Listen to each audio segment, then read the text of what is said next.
What's going on, glorious people? Hope you guys are doing well. So as you may or may not know, I recently moved to Denver, Colorado. My wife and I bought a house and we absolutely love it. It's amazing having a home, growing a food forest. I planted so many fruit trees and have a big garden and vegetables and stuff. But the one thing I do not like about this house is whoosh, this freaking electric stove. So if you're someone that likes to cook, you're very aware probably that having gas stove where you actually have a flame, it's so much better in so many ways. But instead of just bitching about it all day and being annoyed, I figured I would do a video to show you guys how to actually master the electric stove. So whether you have one of those little electric burners, whether you have like the coil things or something like this, I wanted to give you guys a really good guide. I saw that there was literally nothing on the internet that helped people feel confident cooking in this.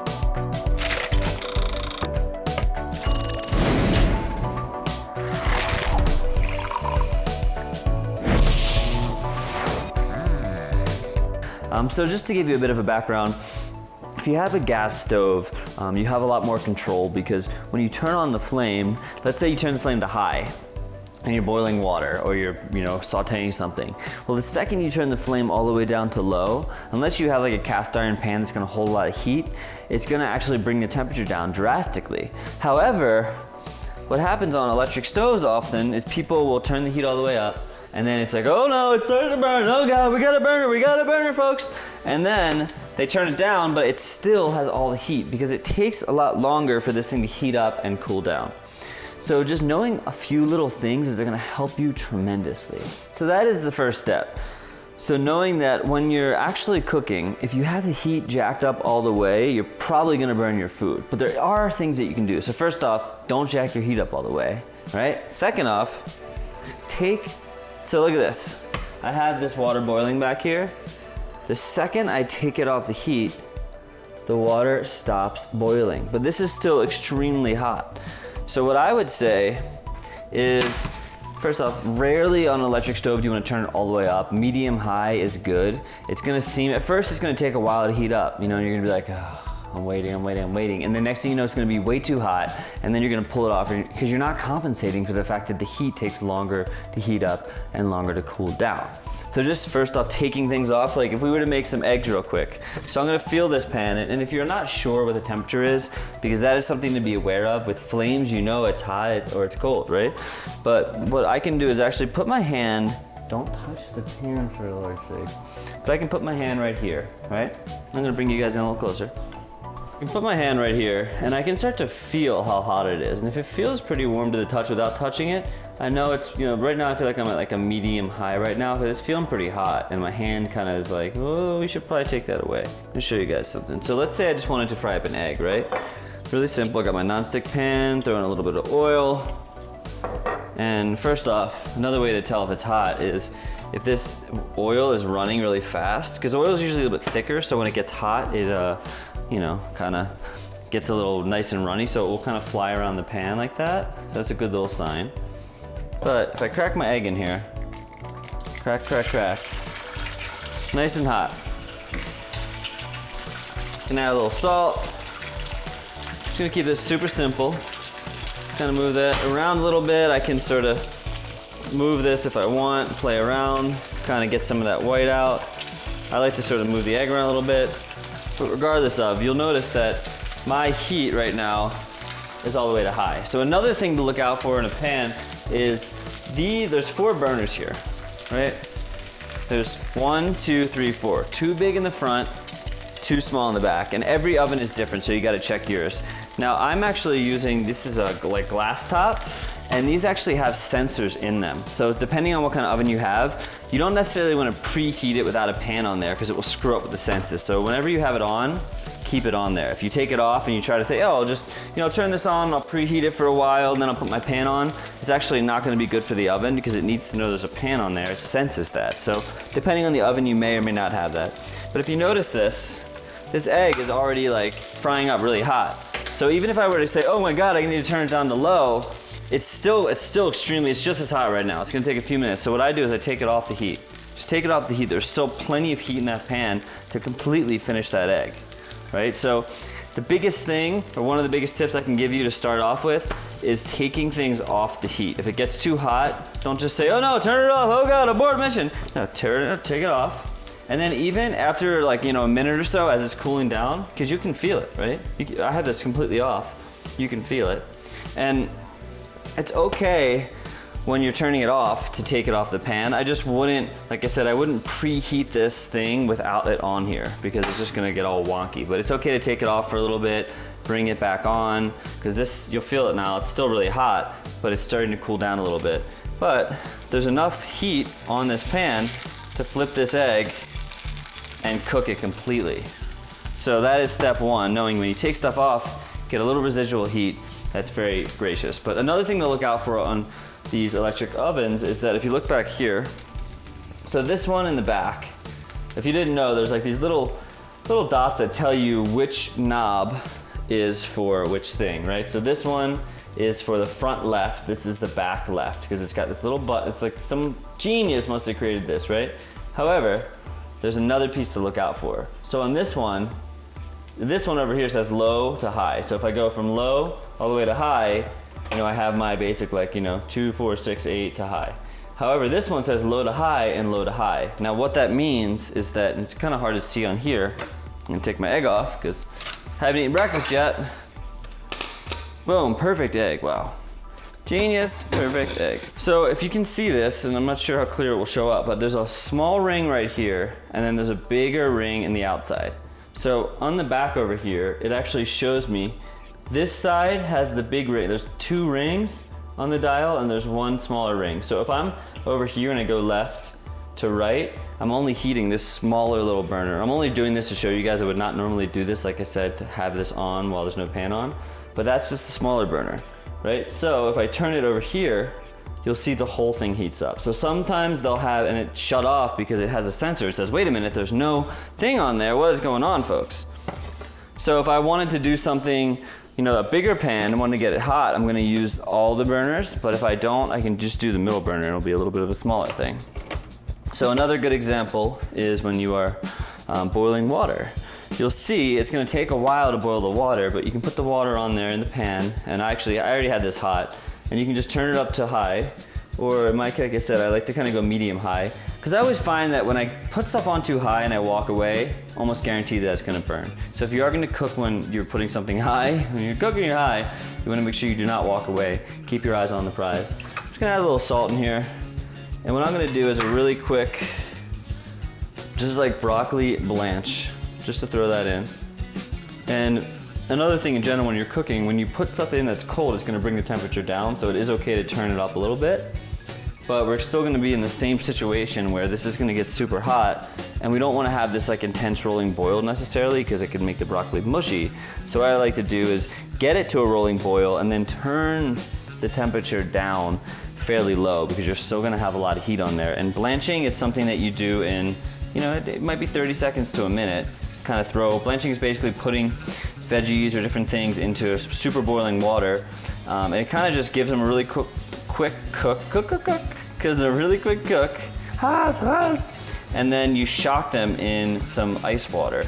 And what that does is it stops the cooking, preserves a lot of the nutrients and all the goodness, it preserves the beautiful color. And typically I would blanch in a much deeper pot, but I just wanted to use this to show you guys so you can kind of get a more clear vision of life itself. Cool, so go like that, boom, boom, boom. Those feel blanched. Now turn the heat off, and look, it's still boiling, right? Normally, if you were to turn the heat off on fire, it would not still be boiling, but this has still got a lot of heat on there. So what I'm gonna do now is take this out, put it into my little ice bath, you can see it. And you just also got to learn how to blanch if you don't know how to blanch. Blanching is my favorite thing to do with vegetables, especially if I want to like saute them up later, but I don't want to make them mushy. Most people think of veggies and they think of like just mushy, disgusting vegetables, and I say no. And look at this, it's still burning. It's been 30 seconds to a minute, and there's so much heat on there. But look, when I take it off, the second I take it off, it just chills out. And I go back on, boom, so much heat. So be aware of the heat. And the truth is, like, even though I don't love having an electric burner, when you learn how to use it, it's not a problem at all. And I don't mind it now, I get so used to it. Oh, and just a quick side note, if you do live in Denver, I have a mailing list below, and even if you don't, I'm giving away a free cookbook. sign up. I have a lot of events coming up. There's some awesome July 25th. I'm doing this big fundraiser for Joy's Kitchen. There's going to be food and chefs and music and amazingness. So check it out. I just want to do a lot more in-person events. I did a cooking class and it was only supposed to be 10 people and 12 people showed up and we made amazing food and some fans came out and it was awesome. Okay, so check out. This oven is electric as well, because if it's a gas oven, it's got gas and actually, a flame will go in there, but there is not. So depending on your oven, if it's electric, you're either gonna have a heating element on the bottom or on the top. So as you can see, this is how you know. The top of my oven, and this is not on, otherwise I would not touch this, be careful.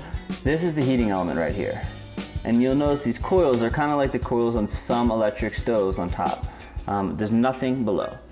So this means that my oven is top heating, which means it's gonna be hotter on the top than on the bottom. Some ovens are bottom heating, so the bottoms will be hotter.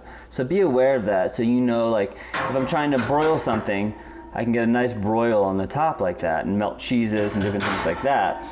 But if I wanna get like a super crispy bottom, it's not necessarily gonna be as hot on the bottom. Some people really like making pizzas and stuff on the bottom of their oven. So just know, it'll still get fully hot as it heats up. But they also say with electric ovens, when you preheat them, even if the timer goes off, you still need to add 10, 15, 20 minutes to make sure it's fully preheated. So if you're someone who's like really specific about making a cake, making sure it's 350, I would say just give yourself maybe 5 or 10 more minutes to let it preheat, just to make sure. Otherwise, I don't really care. Wow, look at this over easy egg. Perfect. Thankful for egg. So as you can see, there really isn't that much to know when it comes to using an electric oven. I'm gonna make a dish right now, pad woon sen. It is one of my absolute favorite Thai dishes. It's this glass noodle dish. You can substitute different things and you're gonna get a feel for like some really cool stuff in this video. And if you don't have all the ingredients, it's okay, because you're gonna learn something, be inspired, maybe go out and get some of the ingredients and have fun. Never feel like on this channel, what you see, you need to recreate it perfectly. For us, it's not about doing things exact, it's about learning something new, getting inspired, taking a risk. That is why this video to me is really exciting, because I want to show you guys that if you're someone like me who when I first see an electric stove, I'm like, oh my God, it's gonna be terrible. But I give myself a little bit of time. I learn these tricks, like taking it on and off the heat, making sure to not make things too high. Little things like that will completely change your cooking game, because I have so many people who write in and just complain about the fact that they have this electric stove and they're burning stuff and they wish they had gas. And I love gas too, and there are things you can do. If you really want to, you can get a induction burners, which kind of work a bit like gas. They have more heat control. You can get little burners that you use in our channel. We use in our channel sometimes, like the little gas burner. But honestly, like this thing worked great. I make so much food. I keep my stuff simple, but I make plenty of food and it tastes delicious, and I'm totally cool. Plus, I got a grill out back and a fire pit, so when I really want to, I can knock that out. All right, so let's make some pad woon sen, one of my favorite Thai dishes. It's just a super, it's honestly very comforting and savory and magical.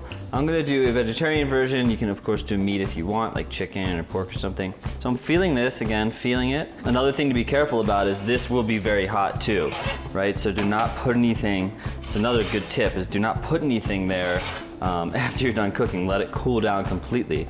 That's very, very important. It's different than gas. All right, so pad woon sen, I've got a bunch of different ingredients. These are the glass noodles, and they're really nice. I just kind of soak them in some water. You can soak them in some hot water, whatever, just for a few minutes till they're soft. They're actually made from mung beans, so they're not like if you're someone who doesn't want to eat rice. These are bean starch noodles. I've got some tomatoes, some cabbage from my garden, some scallions. I've got some garlic and onions, 2 eggs, tomatoes, and then this is a sauce mixture. There's always different types. Some people use oyster sauce, they'll use black soy sauce, they'll use Golden Mountain seasoning. So it really depends on sort of what you like. I just made like a mixture of some soy sauce, some black soy sauce, some oyster, and then this is Thai chili powder. And then this is white pepper, which is a big thing in this dish. If you don't have it, that's cool. Some people don't like white pepper, I love it. So this is actually starting to smoke just a little bit. And make sure you're checking for the temperature, because if it's too hot, it's gonna burn the garlic and the onions. So that goes in there. And this is a pretty quick dish, which is cool. It's very fulfilling, but it's also very quick. I'll even add a little bit more oil because there's going to be a lot of things going in there. And this is sort of like making an oil infusion of onions and garlic. Let's bring you guys in just a tiny bit closer. Okay, get those in there. Boom, ba-doom, ba-doom. And you'll notice, like, you can't see it, but I turned the heat down. Since it was getting really hot, I turned the heat down to low, and then if I want to, I can bring the heat back up. So it was down here. I started it about here, kind of a medium high. Then once I saw it was getting hot, I turned it down to low. And this is just my thing. You know, everyone's different, but like I said, I haven't seen any videos on how to actually cook with an electric stovetop, and it's so valuable. And then now that it's low, if it feels like the heat's getting a little bit too low, I can turn it back up to like a medium high. So it's just being a little more aware, playing around. If it ever gets too hot, pull it off. People don't realize the pullout technique, the pull-off technique, I should say, is very valuable. Pulling out is a different story. Practice safe cooking, and more importantly, safe sex. This is what's beautiful about life. Like, there's always going to be something to complain about in life, and I think we're built to basically, as humans, to complain about things. Especially the more comforts we have in life, the more we're likely to complain. But what I love to do is make the best out of whatever you got. You know, when life gives you lemons, you juice those lemons and you make a delicious vinaigrette. Why not, right? Okay, so these are starting to get nice and sauteed. They're still gonna cook more as everything goes on. What I'm gonna do is, I think, throw in the cabbage. And some people have different orders and methods and whatever, but you know, I'd like to wilt down the cabbage a little bit. Ooh, it's popping. Popping and dropping. Also, a good rule of thumb for an electric stove is medium. You know, you're not gonna get things too high to burn them. It's not gonna be too low. So medium high is a good place to stick to. Okay, so now what I'm gonna do is actually push this aside a little bit, add just a tiny bit more oil, and you don't have to, depending on how much stickage you got. And now I'm gonna go in with 2 whole cracked eggs. And a big thing in Thai food is they'll sort of let them set a little bit, and then they will scramble them in there. Let's see, there you go. There you go. So I'm gonna let them just like set for a little bit, because I'm not trying to get like the yolks to stay whole, I wanna break them. But this actually creates kind of a cool effect, because you're gonna get some, you know, yellow, some white. Let's give that a second. Ba-doom, ba-doom. Okay, now, I think now feels good. Just trust your intuition. It's another thing with cooking. Trust yourself. If you're gonna make a mistake, you're gonna learn, and next time it's gonna be better. So don't be too afraid. It's not gonna be your last meal. You know, you're gonna get to cook more and more and more. So I scrambled it a little bit. I'm gonna still let it sit, because what I noticed about scrambled eggs is if I started mixing it all in together, you'd actually end up with kind of losing the egg. So I want to make sure it creates its own scramble first, because if I tried to mix it in with everything, the egg sort of coats the veggies and doesn't necessarily become scrambled egg, which is, to me, one of the best parts of like a pad thai or something.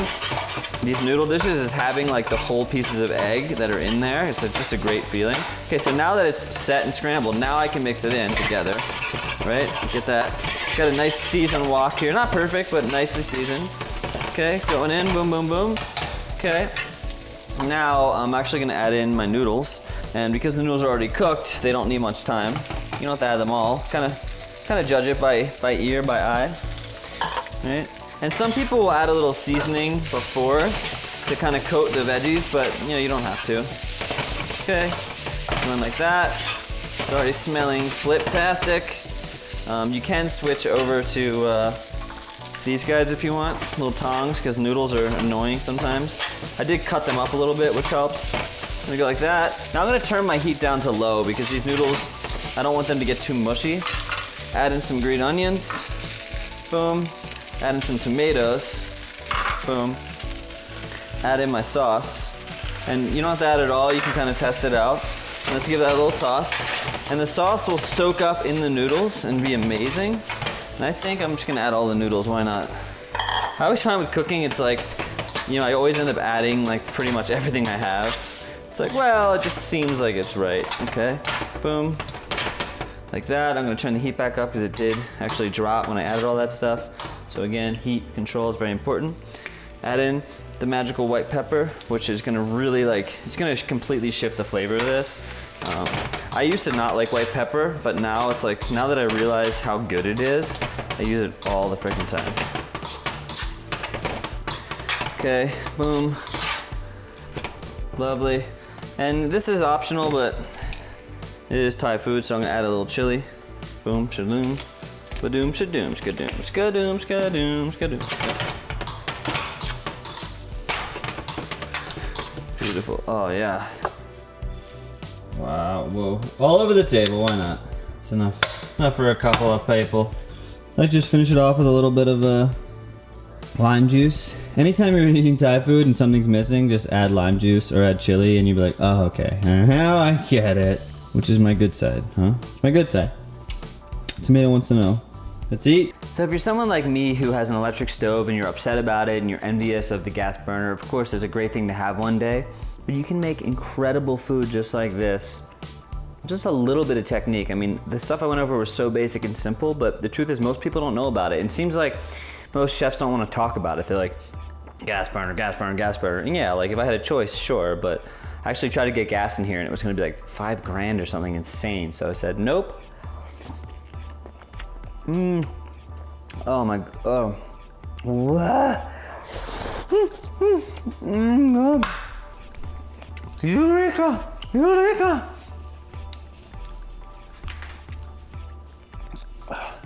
Food just makes my body even. It's so good.